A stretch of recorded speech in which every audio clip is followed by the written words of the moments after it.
Good morning. Happy Valentine's Day. So, I decided to do an impromptu live. It's only been scheduled for a little bit, but I wanted to discuss all the happenings on YouTube land and the news just for a few minutes, give my reflection and my reaction. Everything is so crazy right now.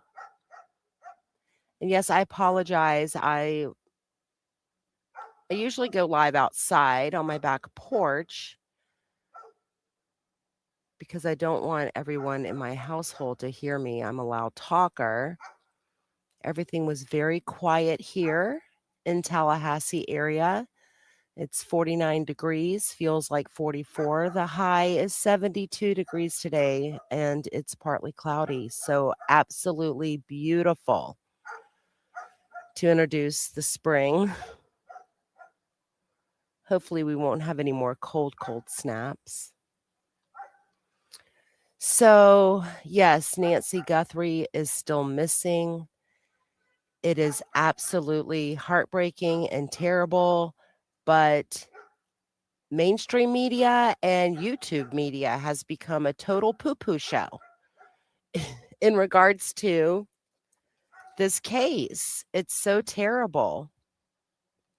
One thing is today in Florida, it is the 8th anniversary of the Parkland shooting of February 14th of 2018, where Nick Cruz shot and killed 17 people at Parkland High School and injured another 18. The flags are at half mast today in Florida. And in regards to Nancy Guthrie and the missing case out of Tucson, Arizona, okay? You guys, we've seen this before happen in the broader scheme of things. We've seen media go crazy over Chris Watts' case in August. I'm sorry. That's the perpetrator, but the victims were Shanann Watts. She was pregnant with baby Nico. And then the two little girls, Bella and Cece. Okay. YouTube blew up over that case back in 2018. Then we saw the disappearance of Summer Wells in June of 2021, and YouTube went crazy over that as well. And then, of course, Gabby Petito, August of 2021, the disappearance and then subsequently the murder of Gabby Petito. Everything is very hyper focused right now. Okay. We're all hyper focused on the missing case of Nancy Guthrie. Meanwhile, a lot of other things are happening outside. And that case has just become so bizarre. Okay. You got law enforcement sword fighting. And yes, I'm saying sword fighting. And I'm not talking about with real swords. It's not the Highland Games. We have, the ransom notes being sent to TMZ. Harvey Levin is the new hero, if you will. Meanwhile, everyone's forgetting the fact that he was emailing Jeffrey Epstein for access to girls. So, whatever. I can't watch any more of that coverage in regards to Harvey being on all of these news stations because they're literally licking his boots. I'm like, what's going on here? Another thing that we're learning is that if you have a Ring doorbell or a Nest Cam and you don't have it hooked up to a monitoring system, they're still recording you. So I think that that's really weird. And in the case of Nancy Guthrie, everyone's like, oh, well, thank goodness. Thank goodness that was happening. She wasn't subscribed to the Nest Cam, monitoring system, but somehow they're recording everything. So pay attention to that as well. Then, we have the guy, Derek Colella, who initially sent texts to the family members, Annie and Tommaso. He was released from federal custody yesterday. He did not provide any comments. There something really odd happened last night, which I thought was really weird. Apparently some dude named Dolly Vision, it's a man, he's from Georgia, I don't know about where. I mean, I'm assuming he's from Georgia, he's wearing a Georgia Bulldogs hat. He somehow happened upon a scene and saw that somebody was unalived. I don't freaking know. But there's all these distractions, and it's a lot to take in, it's a lot of information. The bigger picture of what's happening, especially in Arizona right now, is there seems to be a rift between local law enforcement and federal law enforcement. Everyone's saying, "Oh, local law enforcement bumbled the investigation."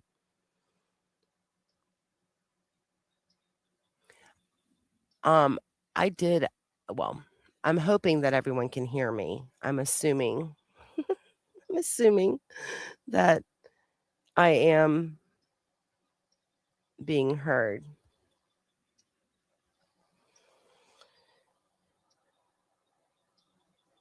But one thing that the sheriff had reported to a local Fox affiliate, and I'm talking about Sheriff Nano of Pima County, he said, I guess, he was talking about how there's cams all over the place, right? There's flock cams.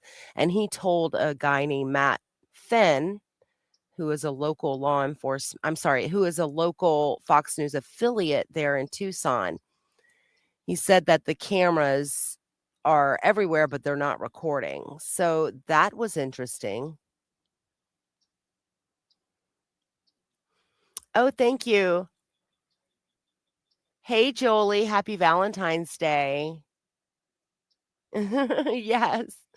And hey, Sherry, thank you for joining. Appreciate the feedback that you guys can hear me.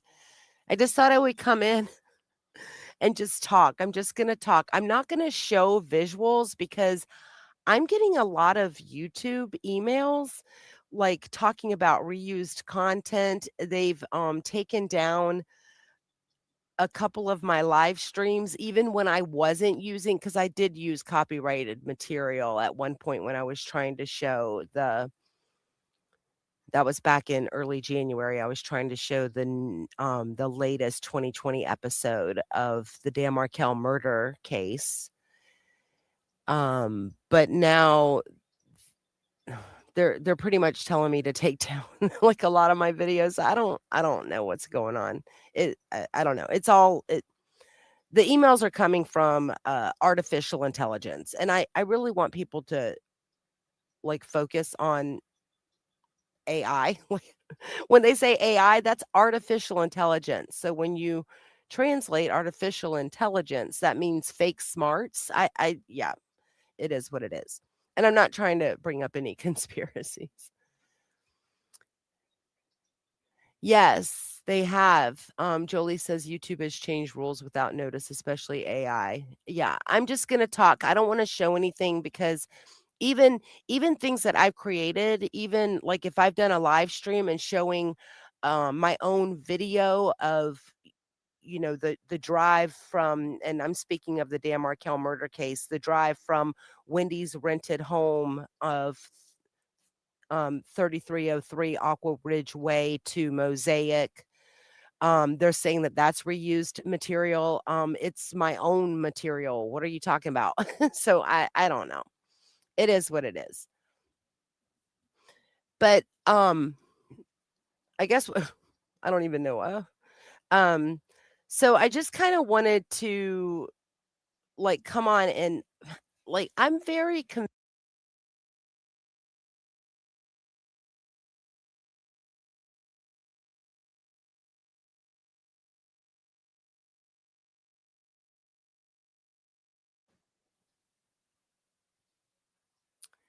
um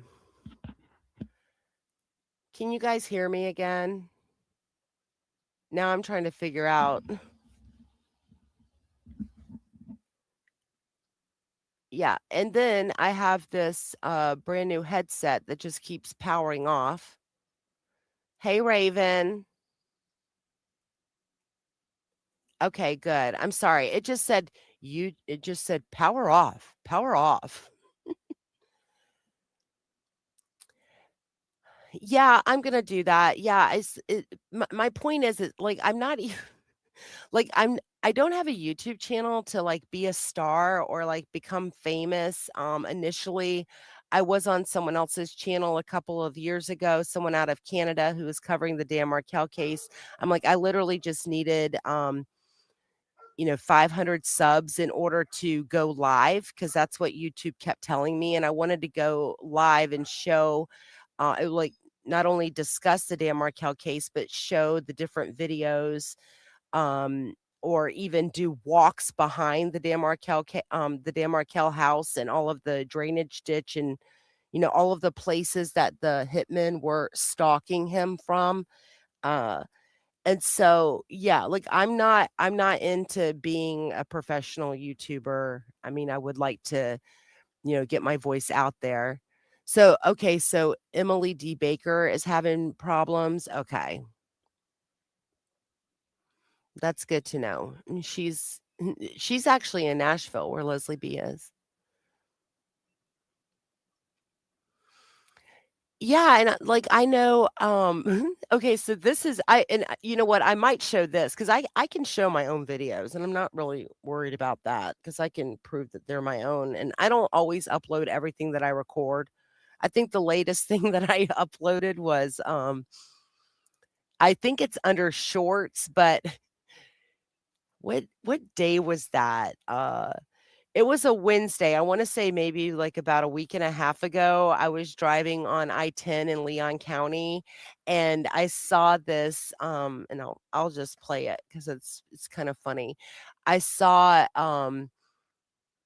a prisoner transport vehicle, and it had Texas plates, and I was like, "Oh," so I started recording it, and I was like and I waited a couple of days before I posted it because I was checking to see if Wendy Adelson was in the Leon County jail for a couple of days later. I was like, "Are they bringing Wendy to Leon County, please?" But no, it wasn't Wendy. And then, like, yeah, toward the end, the guy saw me recording. I was like, "Crap." I was like, "Oh, no." Let me log into my iCloud real quickly because, last night I recorded a night drive down Trescott, and I went the opposite way, like, I was on Benton, and then I turned left onto Trescott, and then I was recording, like, the streets at night, and then I went, to, like, past Dan Markel's house, like, past, the entryway to McCord Park, which is the park that's behind the Trescott homes. Then I turned left on Klein, and then I turned left on Armistead, and as I'm approaching Thomasville Road, there's a car there, and it's at night, and, I talked to the woman, but I didn't get out because, I mean, you have to be careful nowadays. You don't I don't know, I get kinda sketchy. Plus, I couldn't see, like, inside of her car, but I talked to a woman, and her car was running hot. She had Georgia license plate. She didn't know where she was, which I thought that was weird. But yeah, I just, like, record random stuff all the time. Okay, let me get to okay. I'm gonna get to my videos.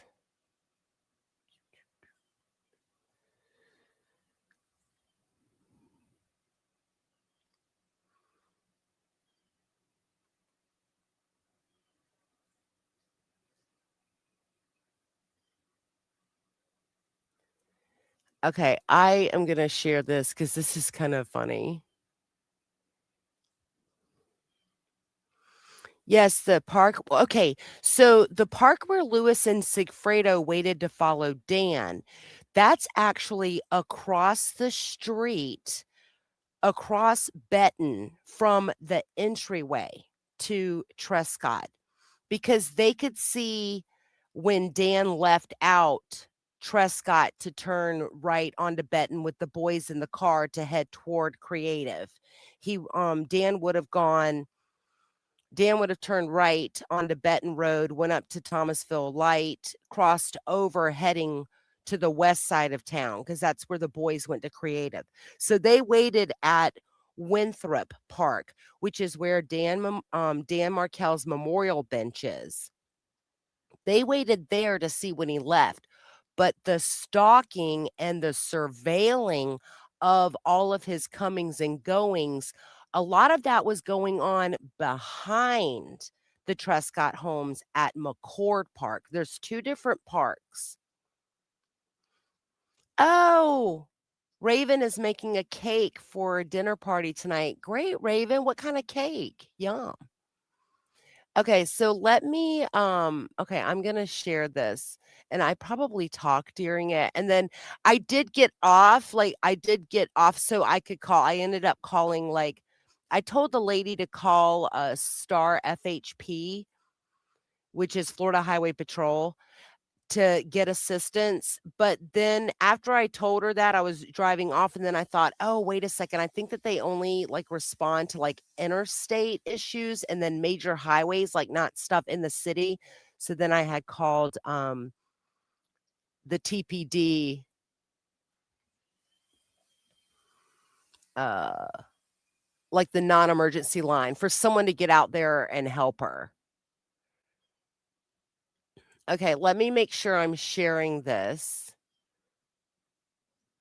And let me see if I can make it bigger. I don't know how to do any of that.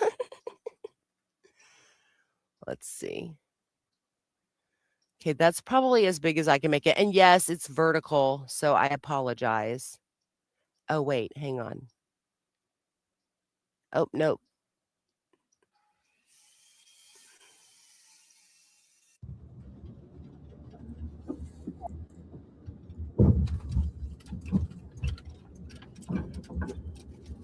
Yeah, and Jolie, I'll show a video of Dan's memorial bench I'm because cruising on Trescott at night. And it's not really night, it's only this is 7:15. last night, and that noise is my bike rack like squeaking on the back of Let my me car. It's see like what I can see at night around here.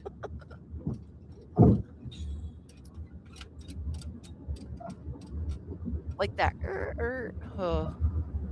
Plus, if you have a Honda Pilot, there's it's actually like compliance bushings issues in the front end. It's okay. If you have one, you understand. Here.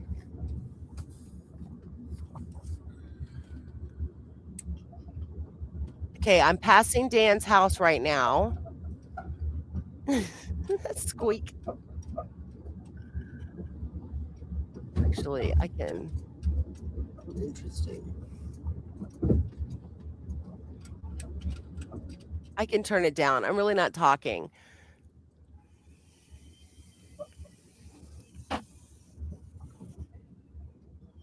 And Jolie, I'll show the video of me like I was trying to show Jimmy Yeah, McNutty I when don't know he if was any of you here guys drive a Pilot, but for Donna's trial. there's one light He could not find Dan right Markel's here is the memorial pathway bench. to McCord Park.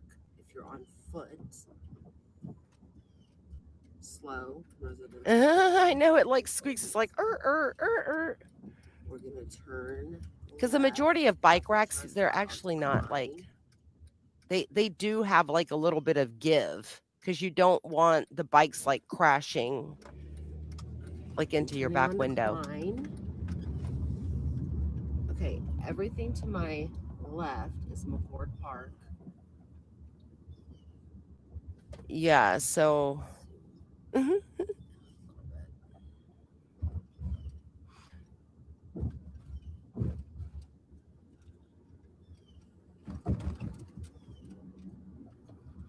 Okay, And then so right here is Armistead. this is Armistead. Then I And then might you're going to turn left onto I don't show the Armistead. lady's face, but I'll turn it up so Or you guys can hear. I I'm like, guess this oh, would be considered it makes me so sad when people are like stranded. going west now. So I'm still in Benton Hills.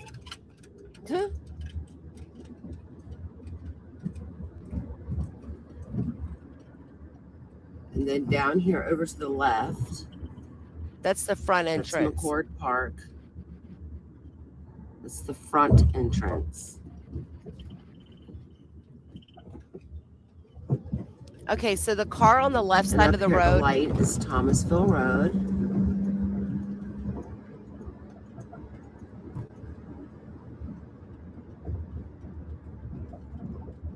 Okay, there's no traffic. Are you okay? Are you okay? sorry. Do you need me to call 911? Oh, okay. Do you have somebody to come help you? Okay. I don't have any water or anything. She needed pliers. Some what? Oh, I don't have any tools. You're on Armistead Road off of Thomasville Road in Tallahassee. She said she doesn't know where she is. Do you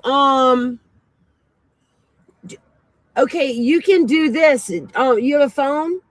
You can dial star FHP and a road ranger can come and help you.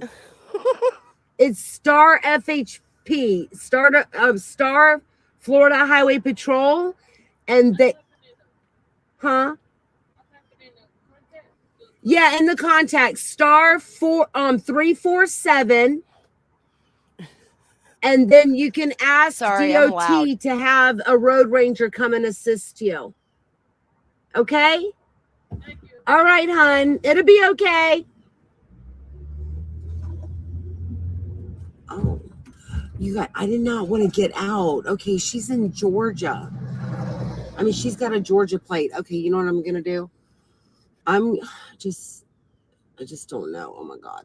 Okay, I am going to, I don't want to get out. okay, I'm gonna end this.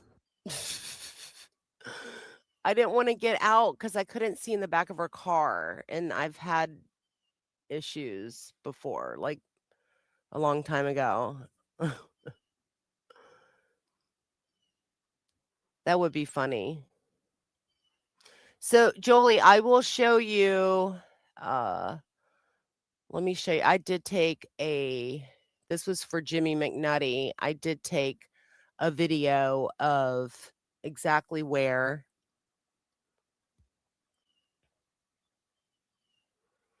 Dan Markel's memorial bench was, like from the entryway. Hang on.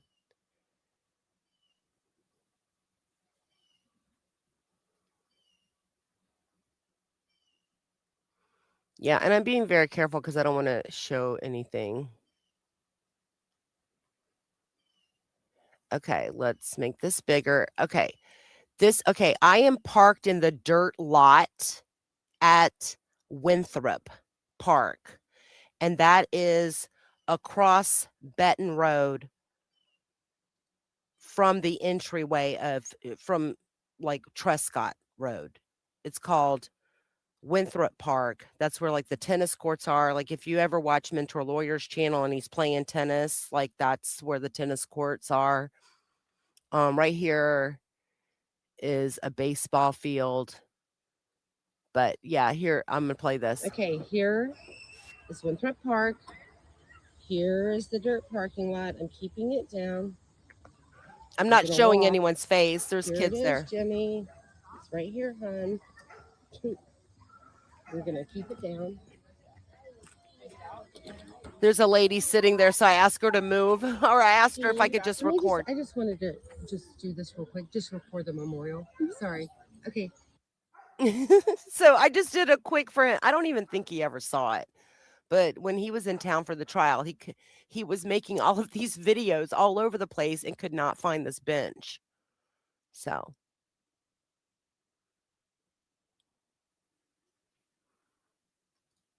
yeah, thank you. You just have to be careful, and even though, yeah, we're in a populated city, but no one was really around, and I don't know what was in her.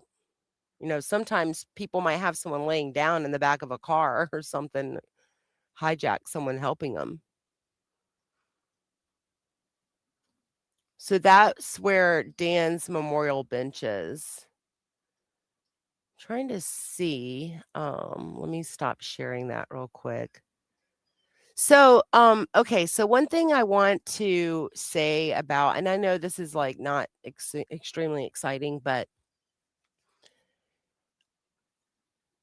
there's information all over the place, and really just like focusing on like factual things is very hard in this day and age, because not only is mainstream media getting things wrong, of course, like YouTubers get things wrong. And so I'll show, let me see. Let me go back. I don't know if any of you guys ever saw this one. Let me see.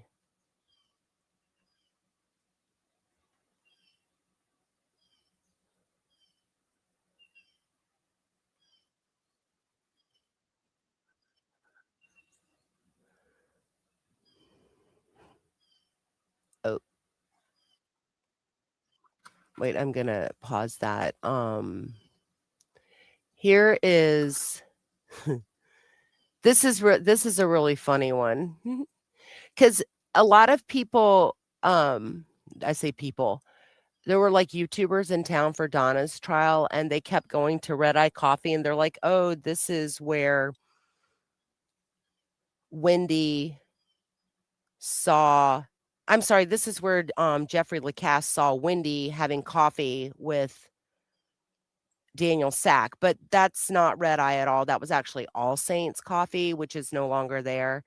But this is a video of the parking lot of Red Eye Coffee, where Jeffrey and Wendy had their coffee date on June 4th of 2014, and she canceled her trip with him to California. That was supposed to occur July 11th through the 17th. Red Eye Coffee, across the street from Whataburger. This is where Wendy Adelson and Jeffrey Lacasse had a coffee date on June 4th of 2014, and Jeffrey and Wendy are having their little coffee date, and Wendy cancels her trip with Jeffrey to California that is supposed to occur July 11th through the 17th, a Friday through Thursday of 2014. Red Eye Coffee is where Jeffrey Lacasse and Wendy Adelson had their date on June 4th, and she canceled the California trip to visit Jeff's parents.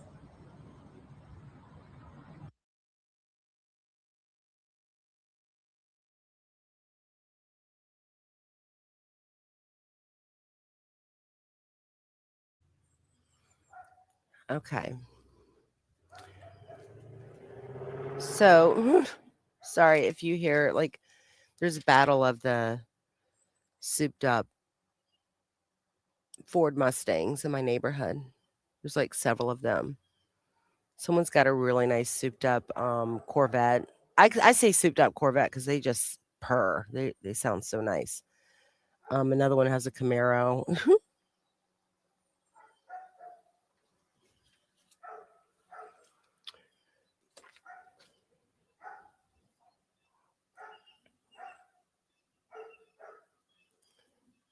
So I don't know if anybody has any. I know this is like not super exciting this morning, and I do appreciate everybody for being here.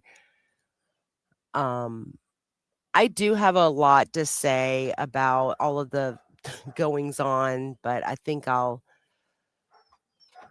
like keep a lot of those opinions to myself. I think a majority of things on the internet and mainstream media are distractions. So just, keep in mind that a lot of people have agendas, I think. And I'm not talking about like our, Dan Markel murder case YouTube community. I just mean, if you're watching a channel and they make you uncomfortable, then just get out, like unsubscribe, get away from it. I've seen people put in chats like on when I've been live with Leslie B and people talking about a certain YouTube channel that was showing a video allegedly of Ben Adelson, and it wasn't even him, and then they're all, like, discussing that that person had, done really mean things to them, and I'm like, "Why would you even stay in that community?" Like, if, you know I don't know, HTC made me, like, uncomfortable, like, their 1st or 2nd live stream, and I was like, "Oh, yikes. See you later." And then, like, 5, 6 years later, everyone's seeing that they're, like, a little odd. Yes, I do have a new lab puppy, Macy. She's out. She's like at the door, like screaming. She's whining. She is like the biggest baby. It's hilarious.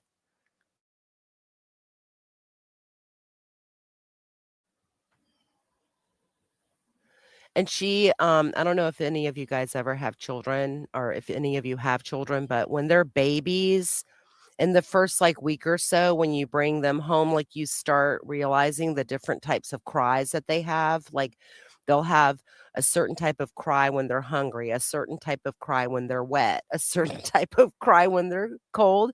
It's like our baby lab. I say baby lab. She's let's see. Yeah, she's about 5 months old.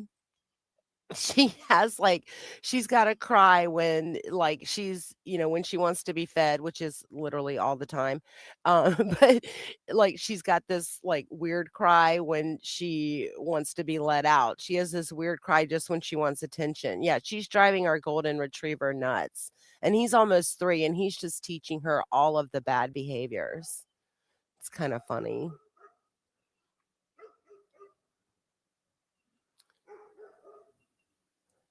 Raven, you have a lab?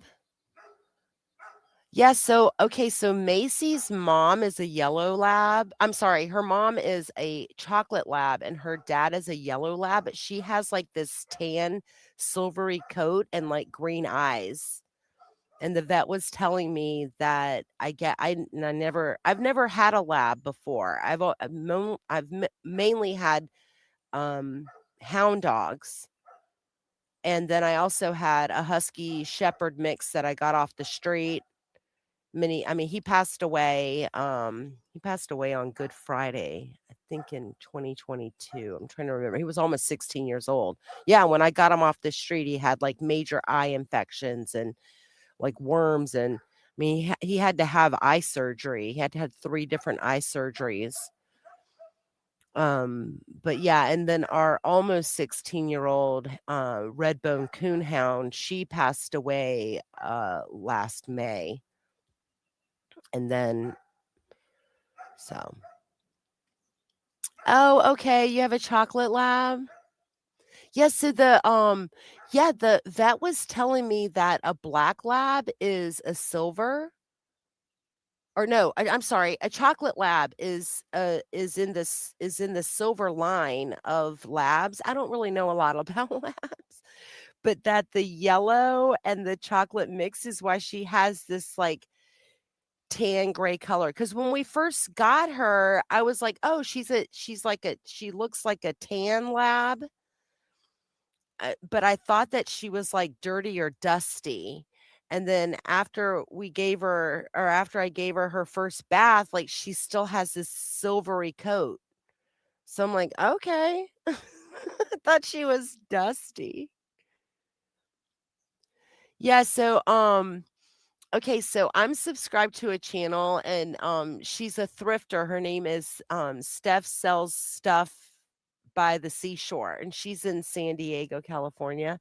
And I met her on the YouTube streets, if you will. She always like says see you on the YouTube streets when she's going off. But I think it was a couple months ago. Because she does she there's a whole like group of like these ladies who do like these thrift sales online. But I had sent her pictures of Macy and she showed them like on one of her live streams. It was really sweet. Yeah, she is gorgeous and she's getting huge. Like she went from like weighing nothing to like, I mean, she's almost 30 pounds.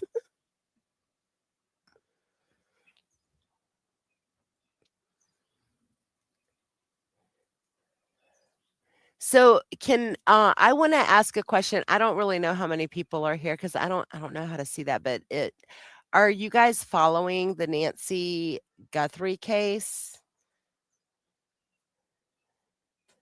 And what are your thoughts? Like it's just so bizarre. And then last night there was like big raids. I'm kind of staying away from some of that stuff. I'm really just watching Brian Enton and I do think like I mean I know a lot of people were like, "Oh, like Ashley Banfield." Like I mean, I think that she gets good sources. So, I don't know.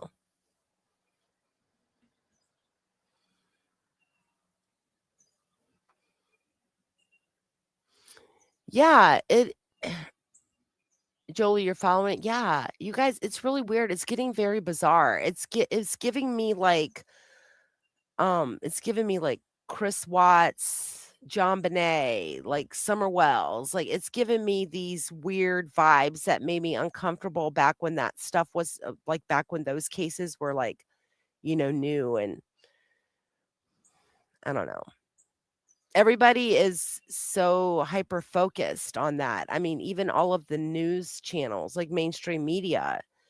Meanwhile, there's a lot of other things going on in the world. Yeah, it is weird. Yeah, and I don't watch STS that much. I do watch Joel. Like I adore CEO. I'm over Tim Jansen. I just think he wants attention. I don't think he knows any insider information, you know. I think I can't remember which live stream I was on with Leslie and people were posting that like Tim Jansen had announced that Wendy will not be arrested and he has it on good authority. It's like, he just said like a year ago that like she will be arrested. He flip-flops. Cuz that okay, so that's another thing. Like when you're watching a channel and people are saying something, you need to like pay attention to what exactly they say. Um when AA Legal Focus, Judy interviewed Jeremy Mutz, who used to be a past prosecutor in Leon County. Now he works over in the 14th Circuit, and that's west. Okay. Like Circuit 2 is 6 counties. Tallahassee is Leon County, and then the 5 counties kind of surrounding it. Well, then once you cross over, like you head west and you cross over the Apalachicola River, you enter into the 14th Circuit. And that's where Jeremy Mutz lives and works now. But he was interviewed on AA Legal Focus. And after the interview, viewers on her channel went on other channels and were like, Jeremy Mutz says he has insider information and Wendy is going to be arrested. Like, Jeremy Mutz actually specified he does not know any information from anybody there. He hasn't talked to anyone specifically there in a while, but he speculated that she would be arrested. So I'm just kind of like, what are people hearing? Like, mhm.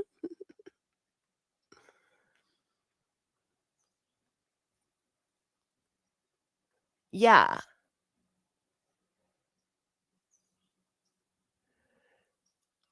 And like you said, there are other things happening. Yeah, there are other things happening.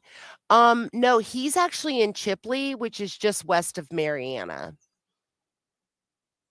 And Marianna is Jackson County, and I do wanna apologize, you guys. Sometimes when I'm talking about counties, like and I don't even know why I do this, maybe because they're both J. Sometimes I'll say, like, Jefferson County and Jackson County, like, I'll interchange them, and I don't mean to do that, but, um, Luis Rivera's attorney, his public defender, Chuck Collins, he lives in Jefferson County, which is the county east of Tallahassee, and that's Monticello, and Jefferson County Correctional is where Luis Rivera was initially in federal custody. Now he's in Jackson County, which is Marianna, and that's west of Tallahassee. And yes, Jeremy Mutz is over in Chipley.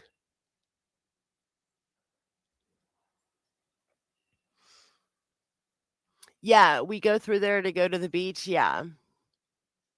Yeah, so when I go to the beach, it depends on which beach we're going to. And like from Tallahassee, uh we go to we might go to St. George Island and we go Highway 20 to 65 through Liberty County to go down to 98 into Apalachicola and then cross over the bridge to go to St. George. If we go to Mexico Beach, we go through Wewa Hitchka. Oh, this is an interesting fact. And I'm sure you probably know this, Raven. So in the middle, okay, Wewa Hitchka is Gulf County, Mexico Beach is Gulf County. In the middle of Mexico Beach, yeah, there goes one of the souped up Mustangs behind me. Sorry. In the middle of Mexico Beach is actually the Eastern and Central time zone. So if you live in Gulf County, you could live in one of 2 time zones, which is kind of funny to me. But I think everyone in Gulf County kinda does Central Time. Did I just say Central Time? Yeah, Eastern time zone is, like Leon and Circuit 2, and then once you get across the Apalachicola River, you enter in the Central Time Zone, and that's the 14th Circuit. But down on the coast, like right in the middle of Gulf County, at Mexico Beach is like the line.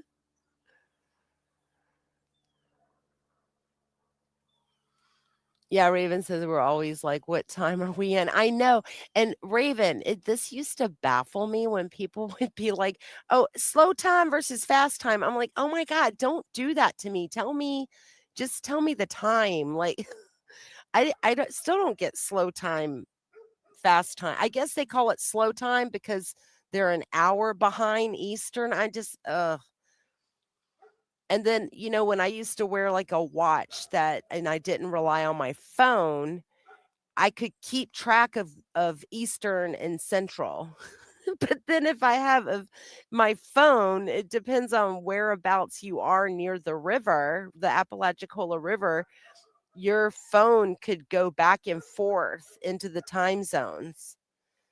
And up until just several years ago, like your phone, like if I was in Central Time Zone for work or whatever, and I had come back to Tallahassee into the East.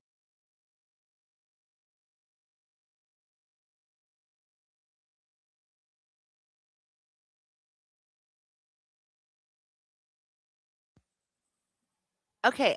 Oh, I don't know why my new headphones just keep powering off. This is so weird. But yet sometimes like my phone wouldn't update for hours. So I'd be looking at my phone and it was literally still in Central Time Zone. I mean, this is like over a decade ago, but still like it would mess me up. But yeah, so back to Jeremy Mutz, like he did not say that he had inside information. You guys, I do believe that Wendy will be arrested. I don't know when, I can't control when, but I do know that she will be arrested. And that is what I believe. And I'm not giving up, but I can't sit around worrying about something that I can't control. I feel like it happens when it happens. And I really don't care where she is until she's under the jail at the Leon County Detention Center. That's when I want to know where Wendy is. I just hope it happens. I feel like it's going to happen when we least expect it.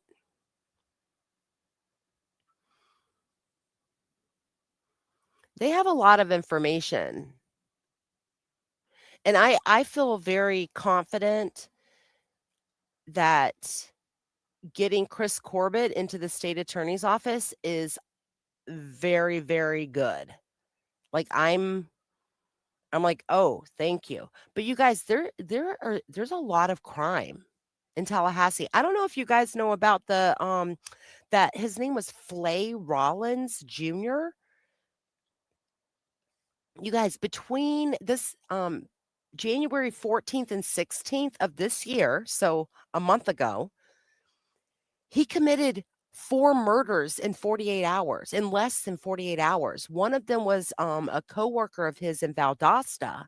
That was the last guy that he killed, but he murdered 3 women in Tallahassee between the 14th and the 15th of January, and then went over to Valdosta and murdered his, coworker. There's and I mean, that's just one that's in the news. There's been a couple of more murders since then. I wanna say last week there was a it might have been earlier this week. There was a murder, in oh gosh, it was right off of they're calling it Northwest Tallahassee, which I find odd because it's kinda central in my opinion if you look at the map. But it was over near, like, off of Tharp Street, like, near Bicycle Lane and, like, all of this area that's in West Tallahassee. I mean, there's a lot of murder here. People don't realize how much violent crime there's in Tallahassee. Yeah, I 100% trust Georgia. You guys, Georgia knows what Wendy is about, okay? A lot of it is putting it all together. And that's another thing about all of these trials. Some people have, like, hopped on maybe like during Charlie's trial or maybe during um Donna's trial. They've like now are learning stuff, but there's so much information. That's what's good about Leslie at True Crime and a Men. Like she's like, doing clips. She's so good about like the cap cut stuff. Like she's really good with like she can make a video in like 3 seconds. I'm sorry. It's not that fast. I mean, she works really hard, but like she's really good at like putting stuff together from like the past so we can see what's happening now.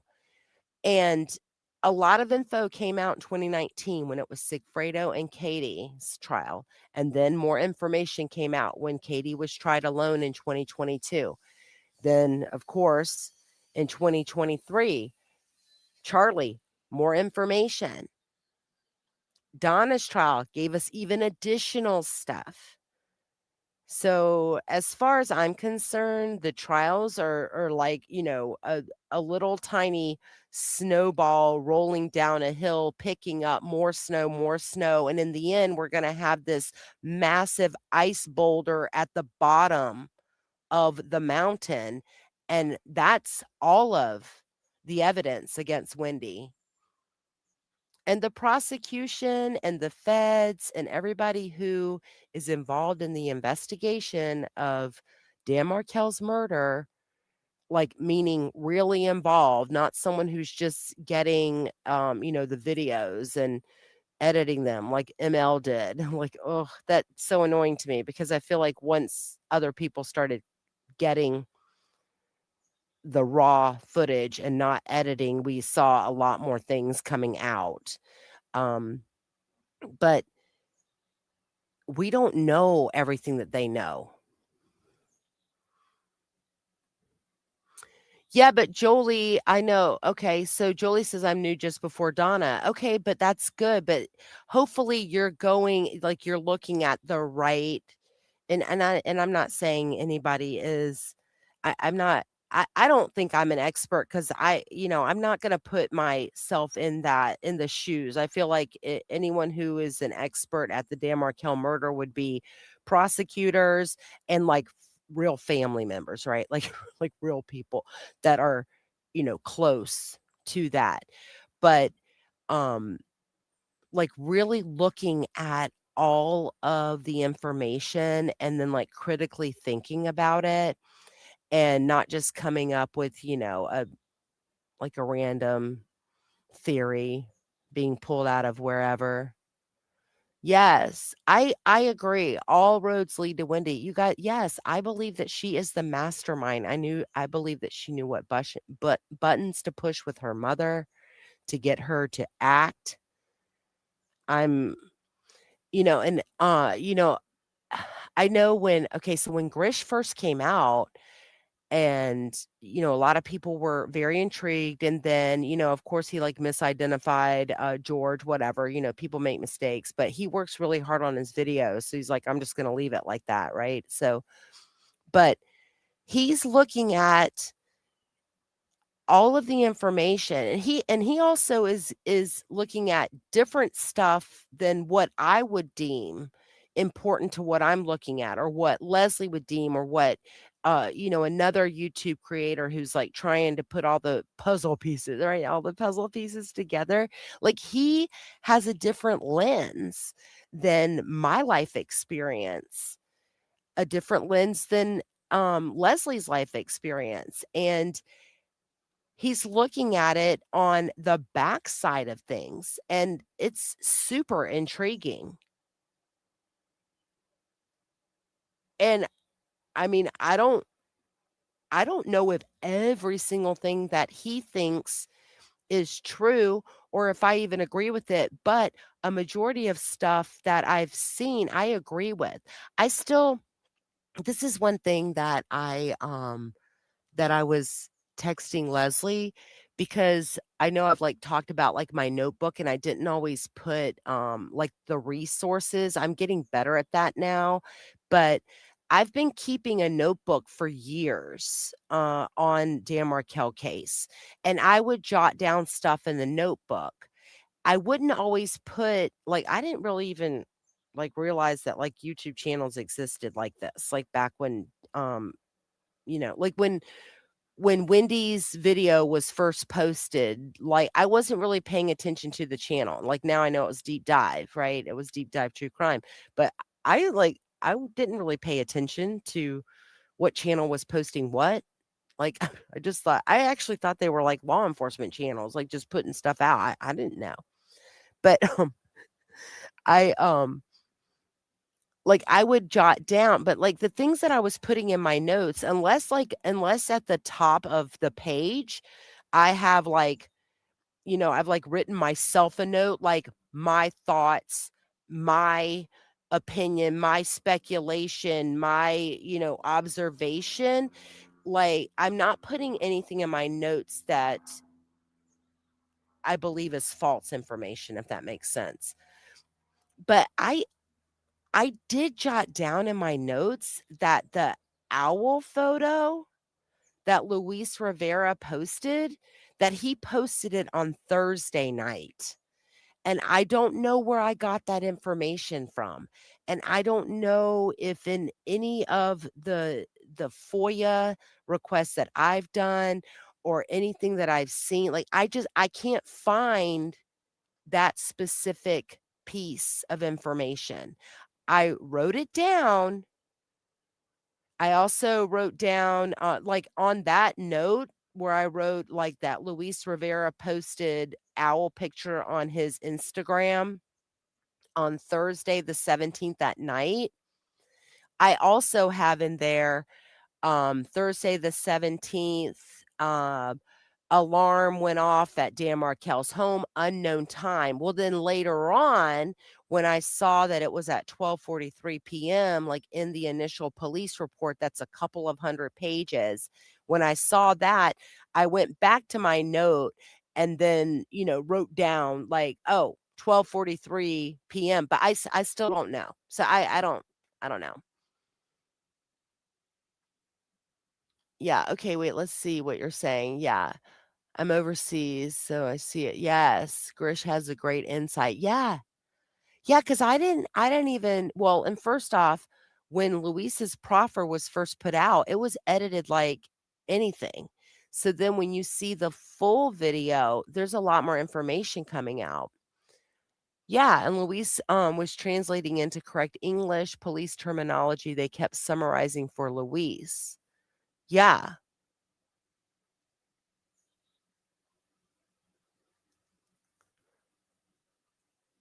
Well, okay, so, like, Wendy was there, I think she visited the park. Yeah, okay, so that was something recent. This is so funny because I had taken when I was trying to get, the money order to the state attorney's office for Leslie B. Where they had done, they were getting, like 1,800 emails or whatever whatever they were doing, and no, I did not get any of that. Leslie did send me some stuff, but I need to contact her because I downloaded some things that she sent me, and now it's all gone. I don't know what happened. Um, but I had gone to Lake Ella, and I was, like, recording some things, and then Grish put out because I knew about that photograph that Wendy posted on the 17th. We don't know when that photograph was taken, but I had gone to Lake Ella, and I was just doing something else. It was, I was actually burning time waiting for the courthouse to open so I could go up to, um like, the state attorney's office to, give the money order to the records lady.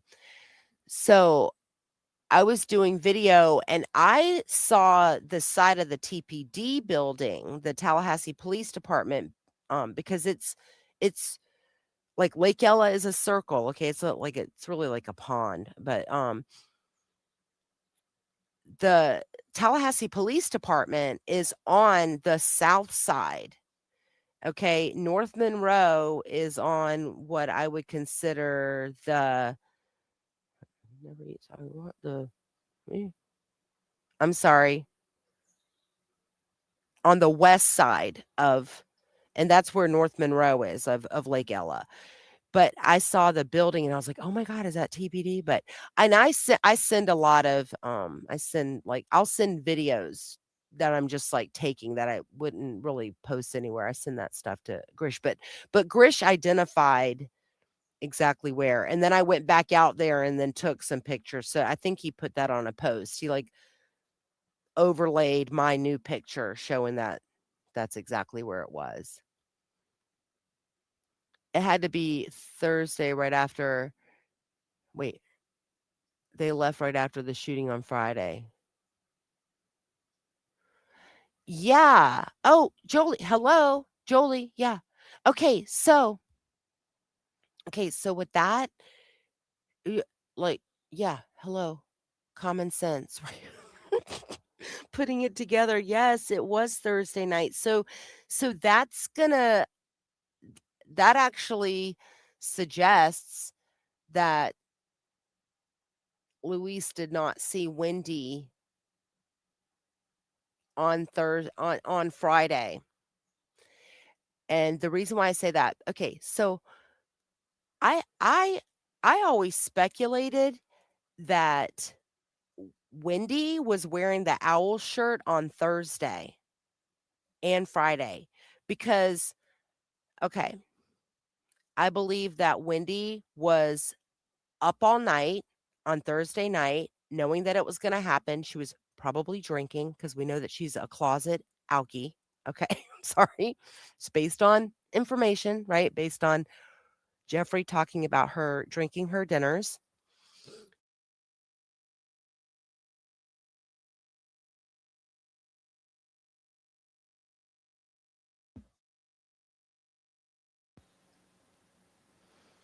Okay, I'm sorry about that. I don't know why it keeps powering off. I might just get the cord. Let me get the cord real quick so then I don't have to worry about it again. Um, Yeah, I think that she was wearing the owl shirt on Thursday and Friday because I think that she was up all night, whether she was only packing, I think that she was drinking and packing. She slept late. She had to roll out of bed. She probably just literally brushed her teeth and put on some shorts before the Geek Squad guy was coming to the door. Yeah, I don't think that she changed her clothes. I think that she, let's just say, because I know that you can't tell from that photo, but if the Facebook photo that she posted on 7/17 of 2014, let's just say that photo was taken on that day, because we don't know if it was taken on that day. That's only the day that she posted it. There's a huge possibility that she's wearing the owl shirt in that photo.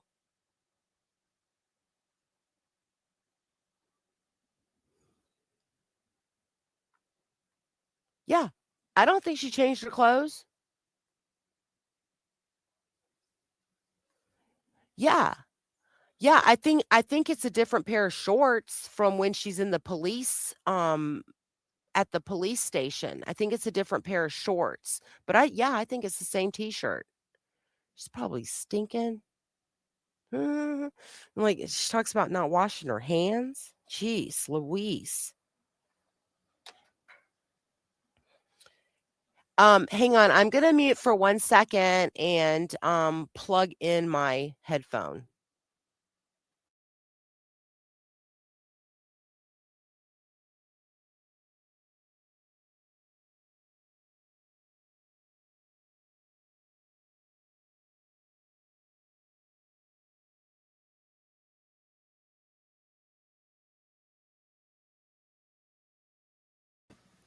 Okay. Sorry. Okay, now I don't have to worry about it, like, just keep powering off for some reason. Like, I spent a good penny on these things, and these were the second ones that I had. It's a good penny. Like, ugh. Yeah, so okay, Jolie, I think that she had that T-shirt on in the photo where she was playing with the boys, yeah, that's at Lake Ella. No, it's actually a different no, Grish identified that the Facebook photo where she's holding that's actually at Lake Ella, and it's in a parking lot. Oh, you know what? I can show you guys exactly where it is because I went there. I went there and how do I hang on. So funny. I'm trying to get to my iCloud. Okay. Um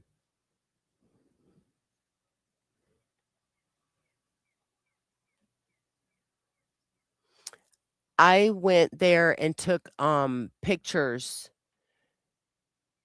after Grish identified that it was at Lake Ella. Let's see. Okay. It's gonna take me a minute to find it. Sorry, I take a lot of picture I literally have like 18,000 18,000 pictures, yikes. Let's see, when did I okay.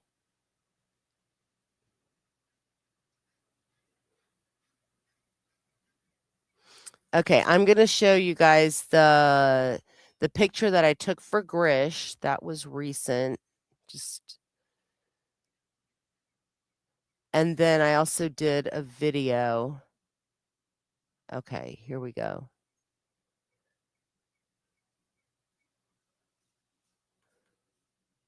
Okay. I'm gonna share this real quick. No, the photograph is actually at Lake Ella. Well, okay, so I did a video of that as well. Hold on. Yeah, I don't know who's in the background. I don't know. Yeah, I think that she was wearing it, but yeah, that'd be something that we should figure out.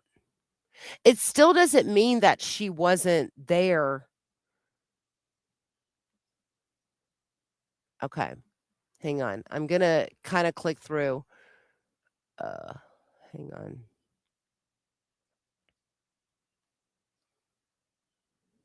Wait, what day? Wait, is this the 4th? Hang on. I just kind of want to make sure I'm not sharing anything personal. No. Hang on real quick. Um,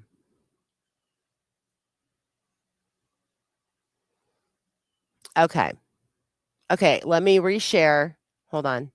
Just want to make sure because I have all kinds of. Okay.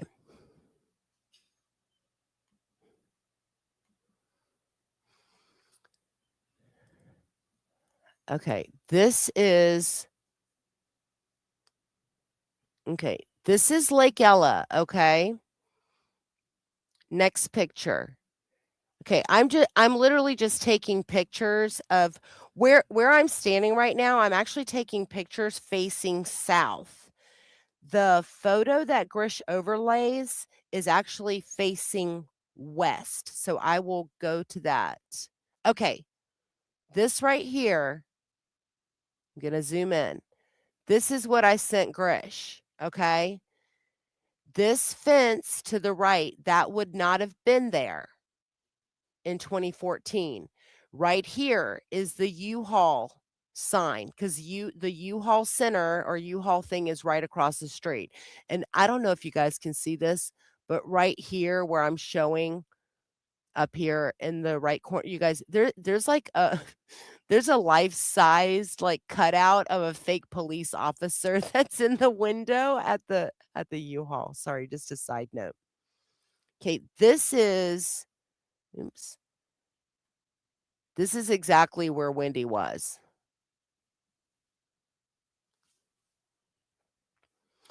when she took that. Now, I don't believe in because let me see, I took another. Okay. So see this bench right here? I don't think that that bench was there in 2014. So Wendy is standing right here. Okay, let me get back to see what you're saying. Where's Jolie at? Um, let's see. Good morning, Andrew. Okay, there's something with the park, her Louis. Yes. Well, he showed like a Prius in the background, and I don't know if that's just a random Prius. I don't know what that is. I don't know. Okay, so I have a couple of different theories on that. I'm wondering if Harvey. Okay, so let's go back to the timeline. Okay, Wendy is out of town. Okay, actually, both Wendy and Dan Markel are out of town from June 30th. Okay, wait.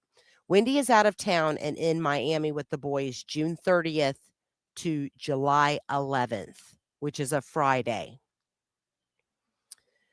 Dan Markel at the same time, he left town and went to New York July 1 and returned on July 11th to pick up the boys for his week with the boys. Okay. So they're both out of town. They're both not in Tallahassee. June 30th through the 11th of July, 2014 for Wendy, and July 1 through the 11th of July for Dan Markel. Wendy comes back into town and she is with Harvey and Donna on the 11th. Come back into town. Okay, she also tells Jeff, because Jeff testified that she didn't get back to town till like the 13th or something. No, she tells Jeff, she's keeping Jeff away. So she's lying to Jeff. Wendy tells Isom in her interview that she took her parents to rent a car on the 12th for them to travel back down south. Okay, we don't know what they rented. We don't know what kind of vehicle they rented to go. And we also don't know who rented it, okay? There's a possibility maybe Harvey stayed in town. Okay? That would I mean, I don't know if I mean, I don't know if we have the information of what patients he saw that week, before Dan's shot on Friday the 18th. I don't know if we have information if he was seeing patients. Like, there's a possibility that only Donna went back home. So I don't know. Maybe Harvey took the picture. Do you think if Wendy was gonna meet up with those guys in broad daylight at Lake Ella and Harvey was aware of it, that he would let her go alone? Because I don't believe that she had any other co-conspirator in town. I think Wendy was the co-conspirator in Tallahassee, and then all the other co-conspirators were of her family members, right? They're from Miami. Everyone else is from Miami. Now, we do know that on the 16th through the 18th, when they left, right after they shot Dan at 10:53 a.m., and I'm sticking with the 53, um, yeah, I wonder if Harvey stayed in town. Because, okay, so this is another thing. It makes sense that Harvey might have stayed into town, right? Because Donna says when Wendy is calling from the Isom interview dad's in the shower, put me on speaker, like as if Harvey can hear in the shower that Wendy's telling him that Dan's been shot. Okay, by Donna saying that dad's in the shower, that eliminates the possibility that Harvey can speak on the phone during that phone call, right? Harvey might be in Tallahassee with Wendy still,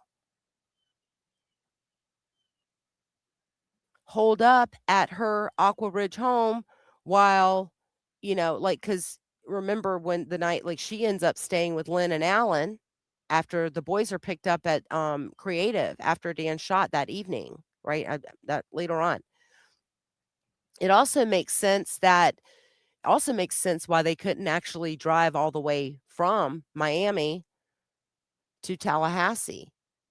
Like, allegedly, Donna and Harvey checked into a hotel at 1:25 a.m. in Orlando, right? They did the money drop well, they, meaning, okay. Charlie tells Katie that my mom was just here, right? That my mom dropped off the money. He doesn't say his parents. I don't know. Makes sense that Donna could only make it to Orlando, has to sleep and then go. Another thing is that, Rob testifies, I'm just kind of brainstorming right now that Harvey took the picture. This is what I'm brainstorming. I do not necessarily believe it. I'm just brainstorming right now. I wanna see what everybody's saying, but I will go back to my thought.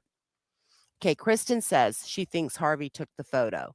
Yes, Harvey took the photo. Jolie says, "Makes sense not to leave Wendy alone." Yeah. And wouldn't let Ruth talk. Yeah, they wouldn't let the boys talk to him.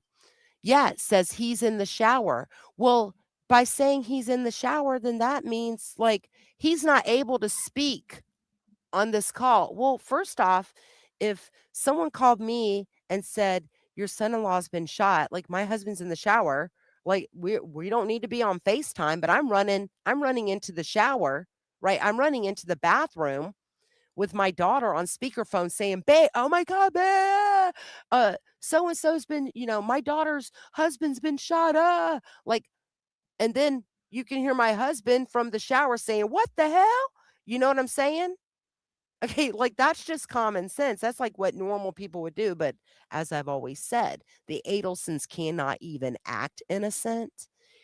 Um, so it makes sense that Harvey and Donna, if the let's just say, like, that they wouldn't have been able to make that drive after the money dropped down, up to Tallahassee, because there is a stopover, and Rob testified that he only spoke to his mother. the morning of the 19th, Saturday the 19th, and they were in Orlando. And he says they because he's only talking to Donna, and Donna is saying that, we stopped at a hotel in Orlando and then we're heading up to Tallahassee from Miami. And you guys, from Miami to Tallahassee, I'm sorry, from Miami to Orlando in the middle of the night, like from 11 o'clock to 1 a.m., like it is not a long drive at all. There's no traffic on I-95. Trust, okay. This is so funny. Okay, I'll reveal a little bit of information about me, but like I'm the youngest, had very little supervision, kind of lived like wow, like I grew up in Central Florida, lots of fun. Okay, you guys, me and my friends, this is back before cell phones ever existed. Okay, me and my friends, like, oh my god, I cannot believe I'm about to reveal this. Oh well, you guys. Everyone would say, "Oh, so and so sleeping at so and so's house, so and so sleeping at so and so's house." We used to go from Orlando onto I-95, drive to Miami and back within like 5.5 hours, or like, for the whole trip back and forth. We would get out at the University of Miami, take pictures in the middle of the night, hop back in the car and drive back to Orlando. Okay, don't ask me why. We were dumb. And everybody thought, all of our parents thought that somebody, but my point is that in the middle of the night, there's not heavy traffic in Miami. It's not like gridlock. It's not like on a data, it's not like on a weekday. So them only making it, it's there's a huge possibility that it was only Donna who made the money drop and could only drive to Orlando. Because if it's 2 people, you guys can switch off. And if you're having to get to your daughter whose ex-husband's been shot 7 hours away, like, I'm napping while my husband's driving, and then he's like, "Oh, can't go anymore. Wake up, gotta switch."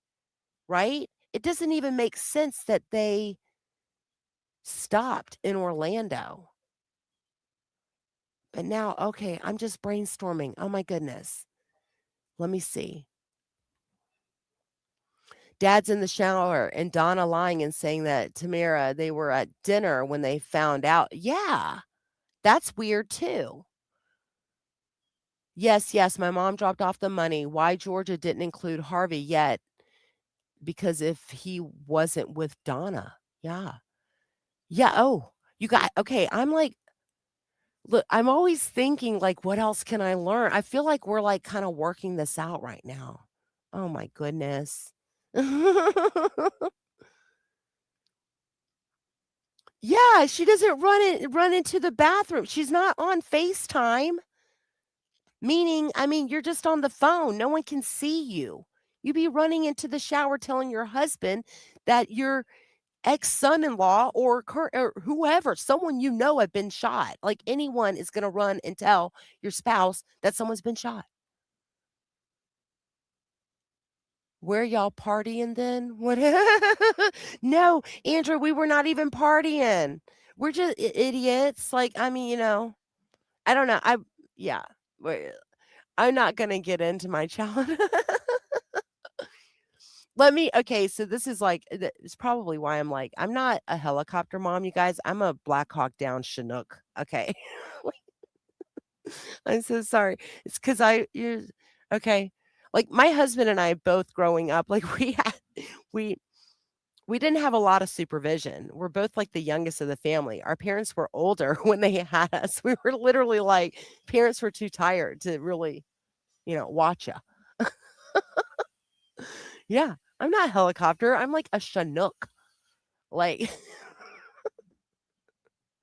I know. And because my husband's law enforcement and because I used to work in child abuse investigations for 2 decades, yeah, our kids get away with nothing. Like yeah, they're not they're not getting away with anything cuz he and I have been there done that. But yeah, when I was 15, um okay, My stepdad had gotten this, a 1972 Plymouth Fury 2 vehicle that he inherited from some random aunt that had passed away. It only had like 60,000 miles of it. Okay, this is the mid 90s. I was 15. My parents were literally like they gave me the keys to that car and I was 15 and they're like, "If you get caught driving," they're like, "Okay, we obviously didn't do a good job teaching your sister and your stepbrothers like how to drive. Um Here, you're your best teacher. Here's a huge tank of a car. If you get caught driving without a license, we don't know that you're driving without your real license." I had a permit. But yeah, when I went back to my 20-year reunion, my friends and I, we used to be like, "Oh my gosh, remember the big tank car?"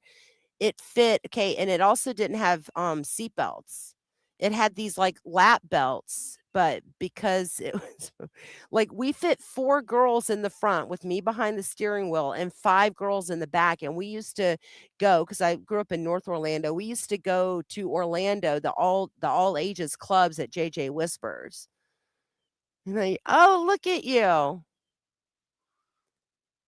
Oh. "Hey, Jibs. I miss you." I get to talk to Jibs at times. Jib says, "I hate to tell you, but Wendy has plenty of friends to keep her company through hard times." Jim Bean and Jose Cuervo.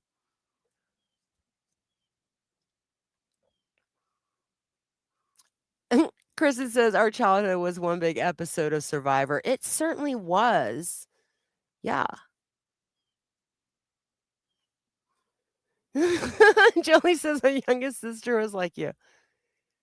Yeah, and I mean, I got to do a lot, yeah. But yeah, at my 20-year reunion, like my my friends were literally like, "Hey, remember when we used to drive like down?" Like we would just oh my god. This is embarrassing. Yeah. Yeah. So yeah, maybe I'm like a cat with 9 lives. Jolie, I drove an old Oldsmobile with that sofa in the back, no automatic steering. It was like driving a truck. Yeah, I learned how to drive a stick shift on like a 1968 Chevy truck with no power steering and no power brakes. Like I can literally drive a tractor if I needed to. Okay, Kristen, you're the youngest of 4, yeah. Yeah, am I so mhm. Yes, there were more that's so true. That's so true. And we learn, like we would learn, you would learn from your own mistakes, right? But yeah, so oh god, now I'm wondering, like, if Harvey took that picture and she's still wearing the owl. And see, another thing, it makes sense why Charlie was so paranoid and freaked out when Katie goes to pick up the money because Charlie knows that Wendy's being threatened by that owl photo. Not threatened, but um, the "I see you, I've seen you, I got my eyes on you" thing. So, no, he's not we're not no, Harvey was not in the background. We're wondering who took the photo. Here, let me go back to this one. Because this is the photo that I just recently took, on the 4th, and I'm gonna I'm gonna let me stop sharing this. I know I'm gonna go to Grish's channel real quick and show you his post where he did this.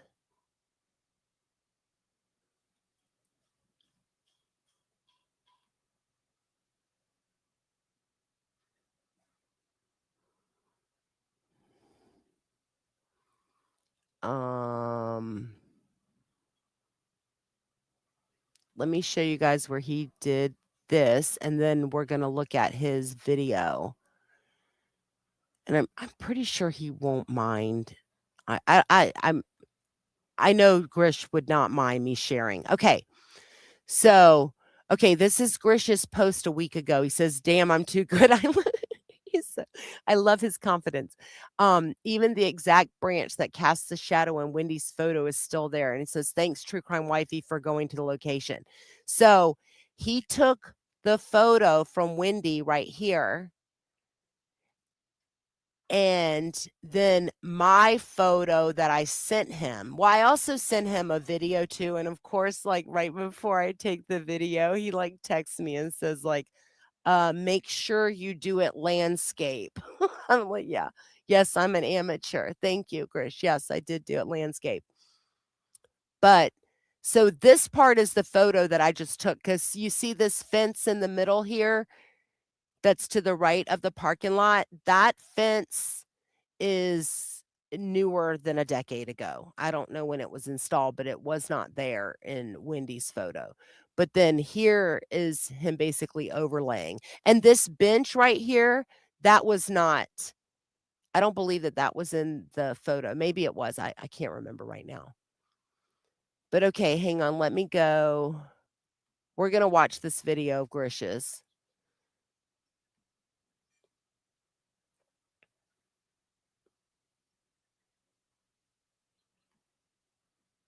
Around midnight on the night of July 17th, going into Hang on. I want to make it bigger.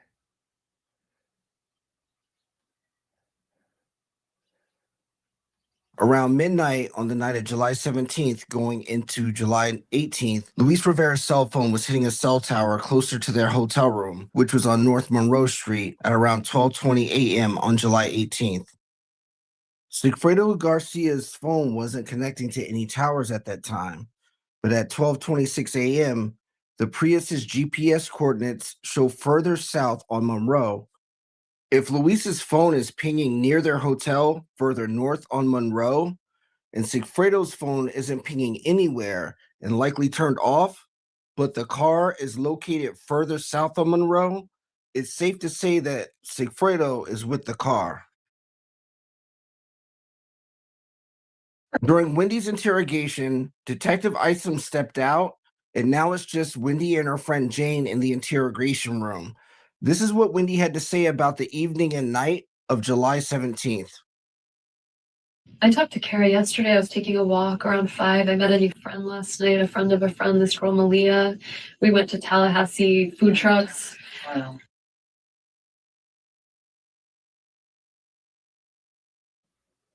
Okay, I'm only gonna pause it for a second so I can provide commentary just in case I don't know why YouTube's acting all freaky.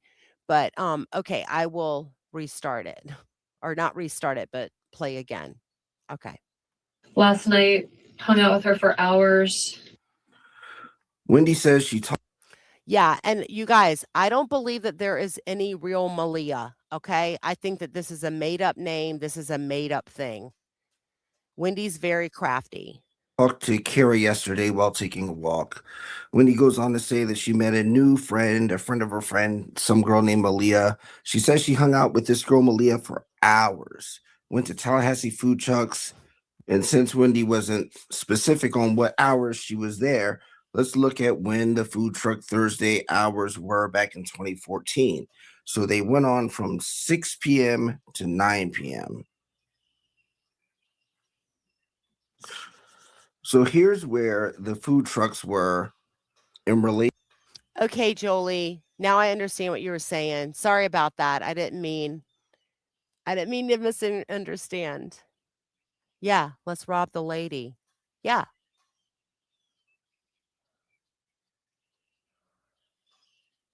Okay. Yeah, not only so he's not whew. Okay. She knew her phone would ping in that area. That's why she says food trucks. Yeah.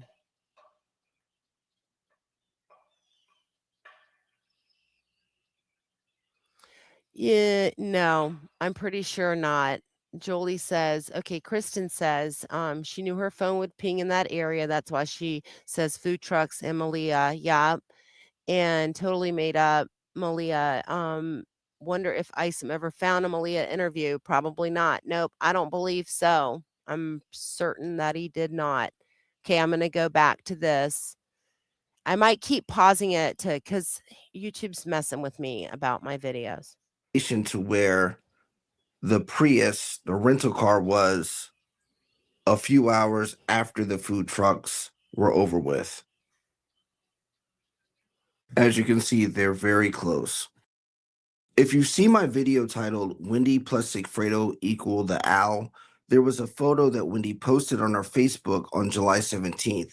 I used the sun's angle in that photo to determine the time the photo was taken. Of course, we know that if a photo was posted on a certain day. Okay, so this is when Grish figures out that it's at Lake Ella, and then that's why I went and took a photograph of that same spot for him to kind of I mean, he did what he did, like overlaying it. It doesn't mean it was taken on a certain day, but if we know the time of day that the photo was taken, we can compare it to other events. The problem with this photo is that I didn't know where this photo was taken. Based on the background, I thought the camera angle was facing east, making the sun's angle about 11 a.m., but I was wrong about that. Then I noticed something. It's obvious that Wendy and her sons are standing under a tree, but this shadow isn't a regular tree branch. This shadow is of a branch hanging straight down. Yeah, tons of weeping willows, tons of Spanish moss hanging off of all kinds of trees, especially around Lake Ella. Well, I mean, Tallahassee is full of trees, lots of greenery up in North Florida. It's the branch of a weeping willow.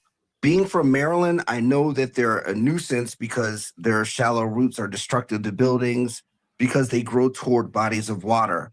So with the camera angle facing east or west and the street in the foreground going north and south, finding where this photo was taken is a lot easier to narrow down when the locations you're looking for are a body of water with a small parking lot that's next to a street that's going north and south.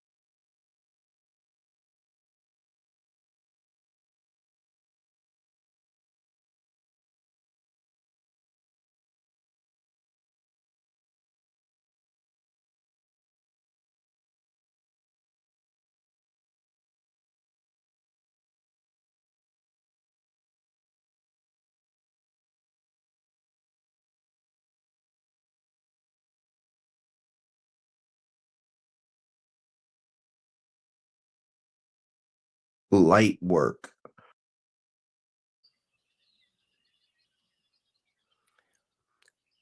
Okay, I apologize. Yes, I was on mute when I just paused it. Okay, so just a reference, this let me go back.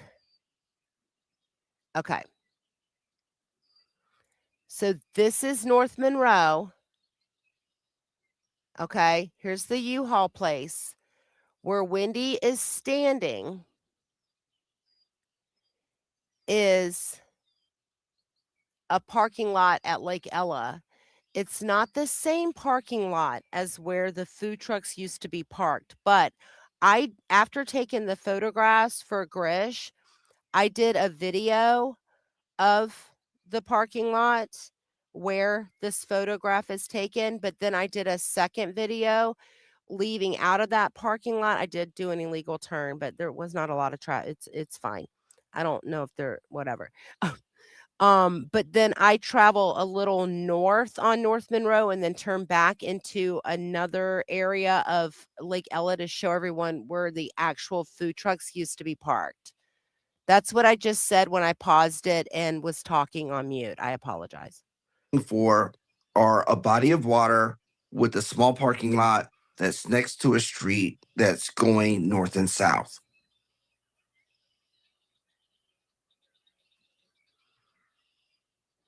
Light work.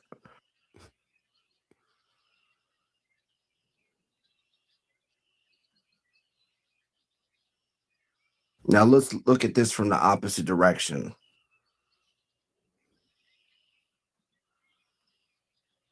Okay, Jib says Wendy is all about survival. She was going to make herself look innocent and drop hints that it was her family. Yeah. Or that her Simpex. Yeah. She thinks she's so smart, Jibs. LOL. Cops see this crap all the time. Yeah, that's what Kristen is saying to Jibs. Jibs agrees. Um, do you do a K turn? Yeah. A gu- no, I do not do a K turn. I do a UE. But you guys, it's not called a K turn. It's called a 3-point turn. Who in the hell says K turn? Okay, going back to Grish's. I know it's like another minute or it's another couple minutes. That's where the photo was taken. Now let's look at that on the map in relation to everything else. Right there where the food trucks were. And in relation to where the rental car was at midnight. Okay, again, in a minute, I'm going to show you guys actually where the food trucks used to be parked. The parking lot where he said that that's where they actually were not in that particular parking lot. People would park there and then walk over to the other section, but it's fine. You see how far that is? That's not far at all. That's just a few blocks. And you see your weeping willow tree there, and that's where the photo was taken. And based on the camera's angle, knowing that the camera's facing west, it would be around 5:30 p.m. At that time, I wonder what Sigfredo was doing. But on the phone records, Katie called Sigfredo and his phone was off. And his phone had been off for 3 hours. Yeah, so this part isn't important. Sigfredo powers down his phone. So Katie can't call him. Nobody can see where his phone is, right? Okay, I'm going back. Hours at that point.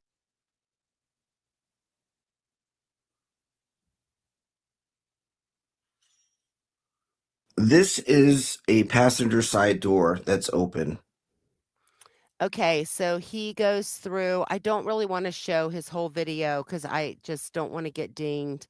But he goes through and he shows the passenger side door that's opened in the background of Wendy's video. And then he overlays it with a Prius. So I'm going to kind of skip this part because I don't want to show the whole video. Like YouTube's got me scared. Okay, now I'm just gonna go and show the rest of it because we kind of get the gist of it. Plus, you guys, Kristen, will you put a link? Or I don't know if you're able to. Here, I'm gonna put a link to Grish's video in my chat real quick. This is his particular video. If you click on it, you can go to his this video and then also please subscribe to Grish. He's like awesome. Yes. Never heard of a K-turn. Okay, let's see. Andrew says, did you see juror number 6 Evan interview with Joel? He said Trescott is full of speed bumps. Didn't make sense that she went that way to ABC Liquor and there are other liquor stores. Yeah, okay. So that's like been known, Andrew. I did a video of a drive from 3303 Aqua Ridge Way, which was Wendy's rented home, even though it was rented under her mother's maiden name, Jacobs. I did a drive to Mosaic. I pass Publix liquor. There is Market Square liquor that is less than I mean, it's a hop, skip, and a jump from where Mosaic used to be. There's another there and okay, so this is another thing, and I know I've said this before. You guys, in 2014, the ABC liquor store on Thomasville Road near Trescott, near right there at the corner of Benton that turns into Bradford on Thomasville Road where Wendy went. You guys, that was like the crappy ABC liquor store. It's all been renovated and beautified now, but that was like the scary liquor store. I mean, people did not go to that one. There was another ABC liquor store on North Thomasville Road that's a couple of miles north of where Mosaic was. And Mosaic is in a shopping center called Market Square. It's now called Hearth and Soul. It's like some, I don't know, whatever kind of shop it is. But uh, there was another like huge beautiful ABC liquor store. Let's just say, she wanted to use her discount card or what, I don't know, but I mean, there was another one that was right down the road from where she came out of the neighborhood where she lived at Aqua Ridge. That's called Killarn. When she came out onto Thomasville Road, well, she didn't go that way, but if she would have gone the straight shot to Mosaic, she could have gone to either Publix Liquors, to Market Square Liquors, which is very famous. It's been there forever. Or she could have turned right onto Thomasville Road, just run up to the brand new. I say brand new. It was probably a few years old at that time, but there was this massive ABC liquor store just north of Killarney Way, which is where she should have come out if she would have actually driven to Mosaic and not gone on the wild goose chase so she could go by Dan's house, take Trescott to that ABC liquor store and say that she was going there for Bullet Bourbon, and that was the only route that she knew. And that was way out of her way. And we already know all of that. I'll go watch again. Okay, thank you. Sorry, what did Carolyn say? Okay, I'm sorry. I missed what Carolyn said. Okay. Okay, I'm sorry. I know you guys are Can I'm see just it gonna finish highlighted the this. sock. So who do you think this could be?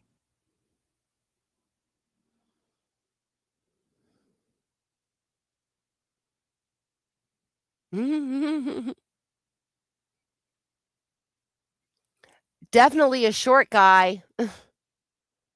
That's not, remember, Sigfredo is about a foot taller than Luis.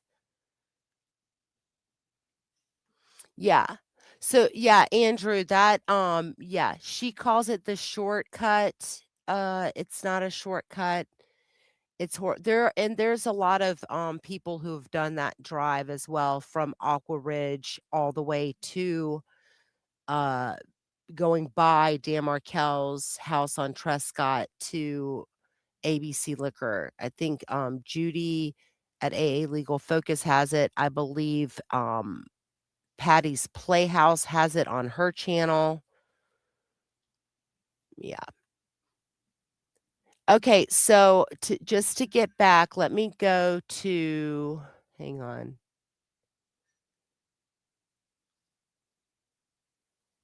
Let me see. Okay. Okay, this one is vertical. Hang on, let me see. Okay. This is a video that I took for Grish. And this is the parking lot where Wendy took that photo.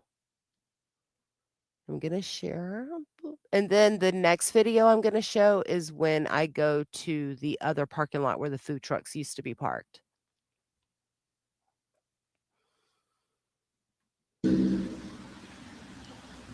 I don't know if I Okay, talked. it's raining today, but I Oh, wanted to come out here and do this. It's pretty much like right here. There's U-Haul. That fencing over on the right would not have been here then. Here's the parking lot. Now this is a different parking lot than where the food trucks would have been parked. But here comes someone, so I'm going to pause it. oop. Yeah, a lady started to come, so I was like, "Let me." Okay, now here is okay, this is the second video that I took the day that I was out there, just basically showing I was trying to show the perspective of a follow-up from Grish's video identifying where Wendy had taken that photograph that she posted on her Facebook page on the 17th of July in 2014. Oh, why is it saying, "Oh, no"? Okay, well, I don't know why that's not gonna play. Hang on. That's weird. Let me stop sharing that. I don't know why that says it's not gonna play.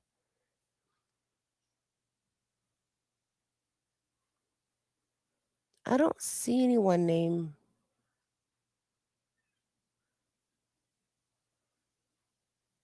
Hmm.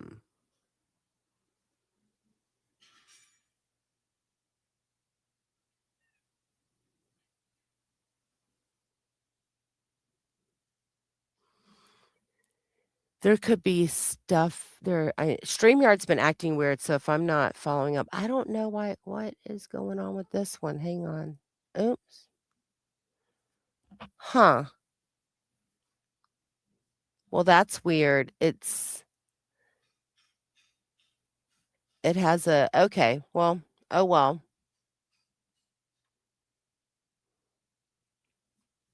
Okay, yeah, so I don't know why there's like that danger danger sign, that triangle sign saying that it's not gonna post or it's not gonna play the last video that I took. Let me see. I mean, I sent that. Hang on. Interesting. Hang on. Let me see if I can play it another way. Weird.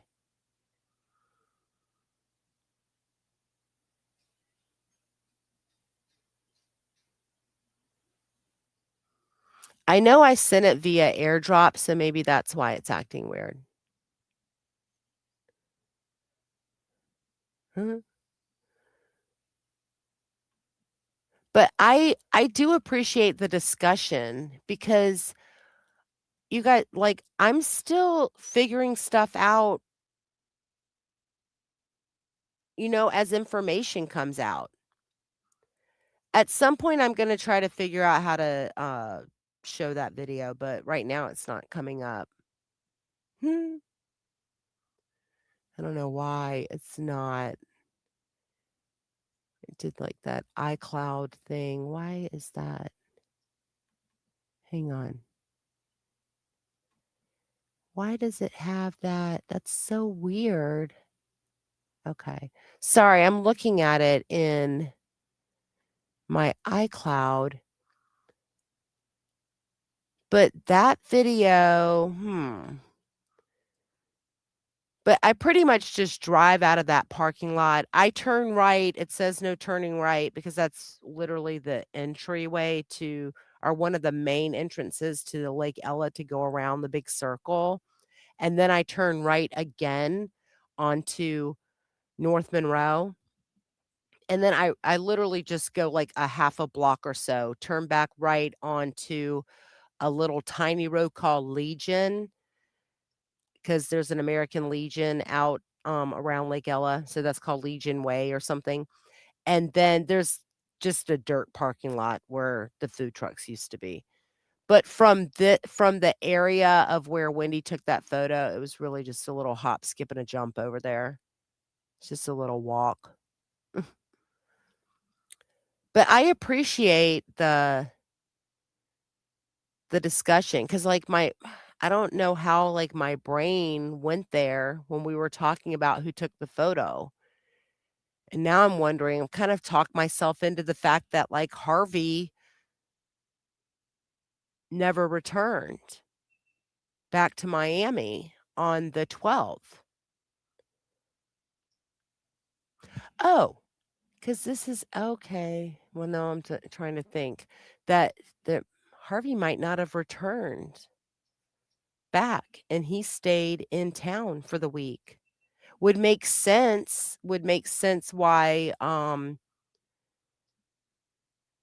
like, she did not let Jeffrey back into her home. I felt like she wasn't letting Jeffrey back into her home that week. Remember, they go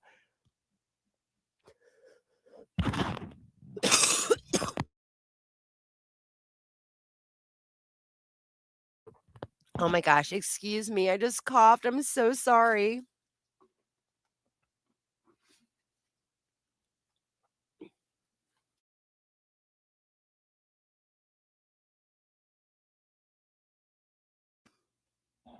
Yeah, I don't believe that there's a connection there, some people do. J yeah, Jolie couldn't understand Grish, yeah. So, again, he looks at everything from a whole different viewpoint or perspective than we would or that I would. So, I don't know.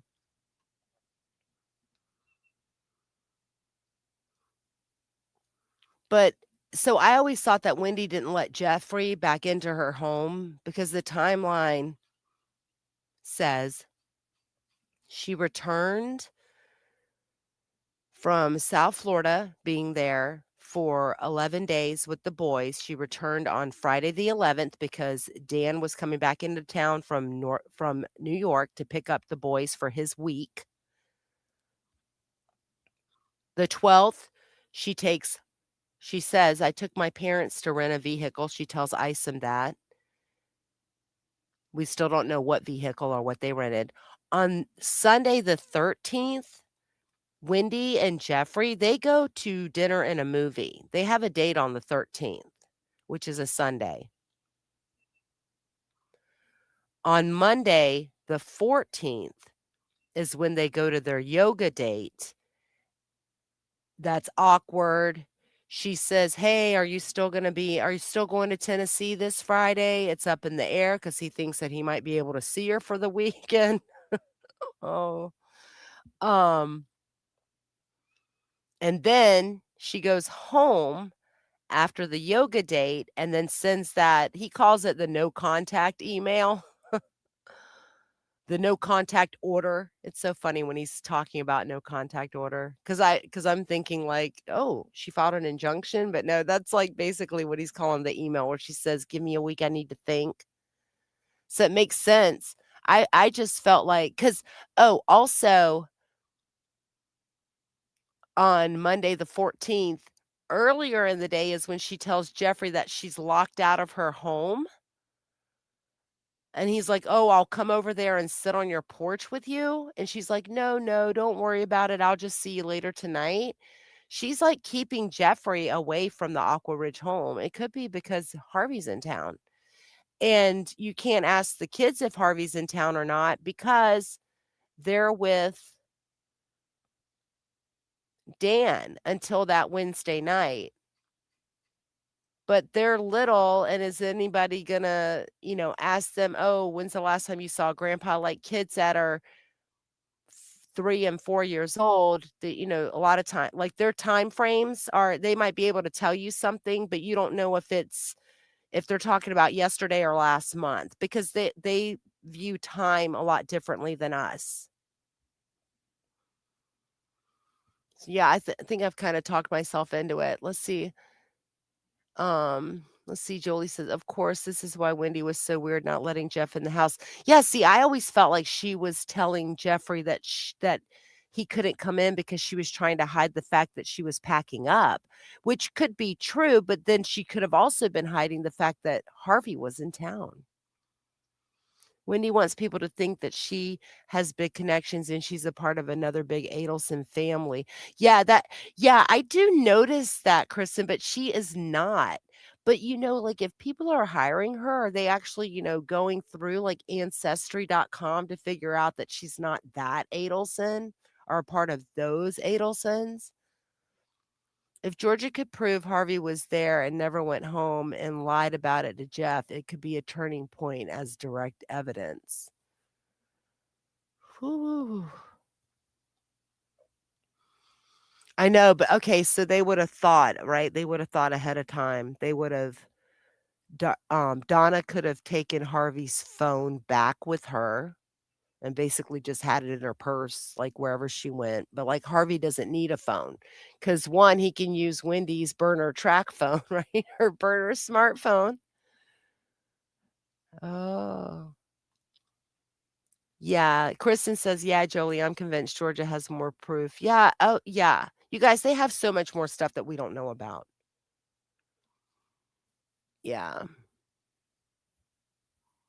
Yeah, and see, and I think that, yeah, I think that Wendy had been moving stuff for weeks ahead of time. Like, it maybe like over a month, many weeks. Wow. Well, mhm. Whew. So okay, well, I've been on for almost 2 hours. I do want to get off. I have a lot of stuff to do today, but I appreciate everybody for coming in and talking and really I feel like I've kind of had a revelation. But this is how talking things out works. Like, cause now yeah, like I feel like I've always known that Luis posted the owl pic on Thursday. He saw her Thursday. I do believe that he saw her on the street on Thursday, like he says. But if they met up for a money exchange at Lake Ella on that day as well, then but yeah, but I said, well, and when I said it could be like in chats, my thoughts, talking to someone about it because I've talked extensively with Jibs about this case extensively. Um, Most recent and Jibs and I have been talking for a couple of years at this point. Leslie and I have been talking for, I guess, almost a year. Like I did like my first live stream, I think it's like almost 2 years ago. And like Leslie and Jibs are 2 of 3 people who came into that live stream. But um I've talked extensively with Patty's Playhouse about this case. She doesn't, like, not as deeply. I haven't gone as deep into like my theories and thoughts with Patty because we don't normally sit on the phone and shoot the shit for hours. But I have done that with Jibs and at least like with Leslie once or twice. Plus I text back and forth. Like, I feel like I've had a revelation. Yes. Okay, Kristen, happy Valentine's Day to you too. Yeah, I need to brainstorm. And okay, well, before I go, you guys, I want to thank Jackie, Jackie St. Germain. I came in late yesterday, but she did a live, and I feel like it was I feel like people were like rejuvenated a little bit because, like, she's straight up like, yeah, Wendy will be arrested. Like, she's so funny. She can't stand Wendy. I'm indifferent. I don't really care about Wendy. I only care about her when she's in the jail. Yeah, and Jolie says, "Me too. Lots of new things to think about. Happy Valentine's Day to everyone." Yeah, everyone, happy Valentine's Day. And, say a prayer for Nancy Guthrie, who is still missing. say a prayer. Today is the 8th anniversary of the horrible Parkland shooting. All of the flags are at half mast. Um, I pray every morning. I pray every morning, just kind of get going. I thank God for my health. Thank God to, and also pray that God protects all of the children of the world, including my children. That is like a daily morning prayer of mine. I thank him for being alive, and I just say protect all the children at no cost. Okay. Well, everyone have a great Saturday and the rest of your weekend, and happy Valentine's Day, and I will see you soon. All right, have a good day. Bye everyone.